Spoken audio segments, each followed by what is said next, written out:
சரி, இப்ப நீங்க சொல்றீங்க. ஆனா பெரும்பான்மையான டிஎம்கே ஓட்டர்ஸ் அப்படின்னு அவங்க எல்லாரும் என்ன சொல்றாங்கன்னா, கண்டிப்பா அவர் சொன்ன வாக்குறுதிகளை பண்ண மாட்டாரு. இதெல்லாம் நடைமுறையில நடக்காது அப்படின்ட்டு இன்னமும் ஆணித்தரமா சொல்லிட்டு இருக்காங்க. இதுக்கு முன்னாடி ஜெயிக்க மாட்டாருன்னு சொன்ன அதே ஆள்கள் இப்ப வந்துட்டு முக்காவாசி மக்கள் எல்லாரும் படிப்பறிவு இல்லாம போய் ஓட்டு போட்டாங்க அப்படின்னு சொல்றாங்க. இப்ப அதே மக்கள் கண்டிப்பா அப்படியே அவரு சிஎம்மா வந்தாலும் அவர் சொன்னது எதுவும் நிறைவேற்ற மாட்டாரு அப்படின்னு சொல்றாங்க. இதை நம்ம எப்படி பாக்குறது? படிப்பறிவு இல்லாதவர்கள் படித்தவர்கள் ஜனநாயகத்துல கிடையாது.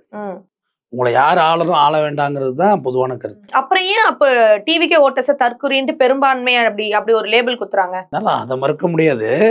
அது ஒரு பக்கம் இருக்கட்டும். எல்லாருமே அப்படி 1.5 கோடி பேரும் தற்குறியா இருப்பாங்களா? அப்படி சொல்லக்கூடாதுன்னு சொல்ல வந்தேன். நீங்க கன்ஃபியூஸ் பண்றீங்க. அப்படி சொல்லக்கூடாது. வாக்களிச்சிருக்காங்க. ஜனநாயகத்தோட முக்கியமானது வாக்கு. இன்னும் பாருங்க 2 வாட்டி நகை வாட்டிட்டேன்னா கொஞ்சம் இருக்கு, கருப்பு இருக்கு. நான் இல்லைன்னு இந்த ஒரு விரல் இருக்கிறத தான் நம்மள எல்லாம் ஒரு உயிரோடு விட்டுருக்காங்க இந்த நாட்டுல. ஓட்டு இல்லைன்னு வச்சுக்க நம்மள மதிக்க சம்மஞ்சல்லிக்கு புரியப்பட மாட்டோம்.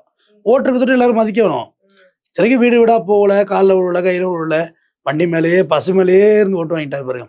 பிளைன் கேஸ்லேயே ஓட்டு வந்துட்டு. நான் என்ன சொல்றேன், மக்களும் நம்பி இருக்கிறாங்க. நம்பிக்கை துரோகம் பண்ணிடாதீங்கிறதே வேண்டுதல். நீங்க எதுவுமே இப்பதான் கல்யாணம் பண்ணிருக்காங்க, அதுக்குள்ள புள்ள பார்க்க மாட்டாங்கன்னா எப்படி? அப்படித்தானே சொல்றாங்க. தெரியல யார் சொன்னது, என் காதுக்கு வரலமா. நிறைய சோசியல் மீடியால எல்லாருமே ஓப்பனாவே போட்டுட்டு இருக்காங்க. நேரத்துல மன உளைச்சல் இருந்தேன்.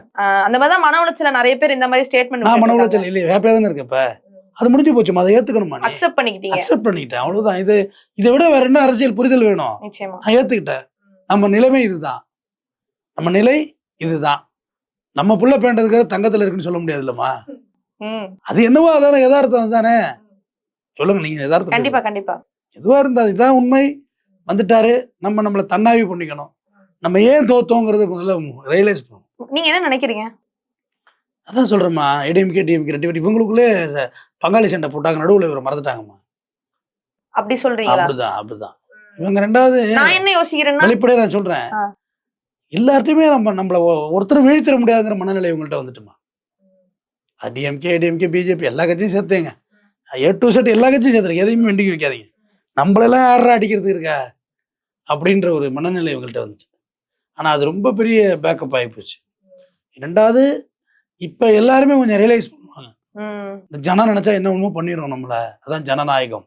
நல்லதுதான் இல்ல இந்த பயம் வர்றது எல்லாத்துக்கும் இருக்கணும் தானே.